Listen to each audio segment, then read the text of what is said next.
So Gary Russell Jr. wins a unanimous 10-round decision over Vyacheslav Gusev in what was basically a sparring session. Right, this was not a fight. No disrespect to Gusev, but he was completely overmatched. This was a poor opponent for Gary Russell Jr. No question about it. Poor opponent. It was, like I said, this was a sparring session. Junior did whatever the hell he wanted to do in there. He looked like he was in there just trying out new moves. He was in no rush to get Gusev out of there. If he'd really wanted to get Gusev out of there, he would have stepped on the gas and tried, but he just seemed like he was in there just trying to get the rounds and trying to get the work in. Trying out different combinations. Just going through the motions in there. Treating it as a sparring session, just practicing. That's what it seemed like. I think he won every single round. He was in no danger at any stage in the fight. The guy, Gusev, was completely overmatched. But what did happen in this fight was an old problem that Gary Russell Jr. has had since the amateurs resurfaced in this fight, and that is hand trouble. In the 6th round, Russell Jr. is a southpaw. In the 6th round, he must have caught Gusev on the head or on the arm, I think at the top of the head or maybe on the elbow. I'm not sure. I can't remember now, but he caught Gusev with a punch with his left hand, and it seemed to damage Russell's left hand. And I saw it immediately at the time when it happened. I was amazed that the commentators didn't pick up on it. But Russell Jr. landed a left hand, and he immediately grimaced in pain when the punch landed. And a few seconds later, he was shaking his left hand as if he was trying to shake the pain out. So he immediately, was showing signs that it hurt his hand.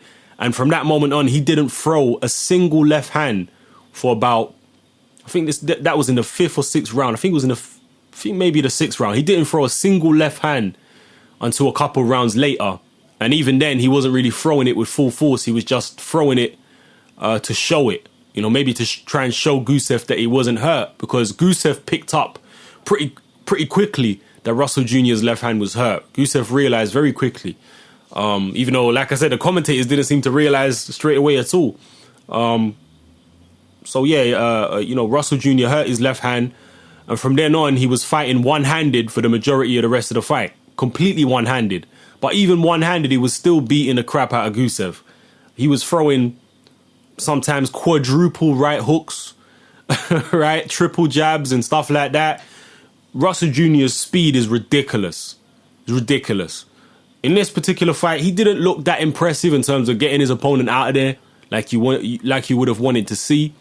But I personally believe that Russell Jr. was carrying Gusev in the first half of the fight. I think he could have stepped on the gas and got him out of there, but I think he wanted the rounds to practice out some new moves and do this and that. It is what it is, but he ended up injuring his left hand. So I think this is going to be a big problem for Gary Russell Jr. This hand trouble that he has. It's going to be a big problem because of his style. There's other fighters who have hand trouble, like Floyd Mayweather. He's always had hand problems. But the thing about Mayweather is that he's not a volume puncher. He's a counter puncher. He sits on the back foot and he picks his punches. All right? Whereas Gary Russell Jr. is a come-forward fighter. He's aggressive. He throws a lot of punches and he throws them with full power. So it's going to be a lot more difficult for a guy like him to avoid hand injuries than a guy like Mayweather, who fights low volume and don't throw that many punches and picks his shots from long range. It's going to be more difficult for Russell Jr. to avoid hurting his hands. He said that he's been trying out some new gloves recently in his last few fights, and he hasn't, been injuring his hands. But in his last few fights, he's been ending the fights early. So he ain't been, letting the fight go long, to the point where it's going to increase the risk of hand injury.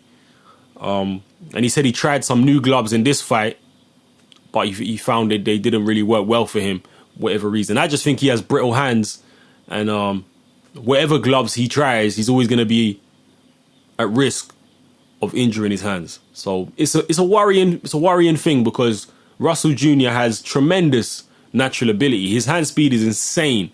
Anyone who ain't seen this guy, to me, is definitely the quickest fighter in boxing today in terms of hand speed. Not necessarily foot speed or overall speed, but in terms of hand speed, this is the quickest guy in boxing today. Incredible hand speed.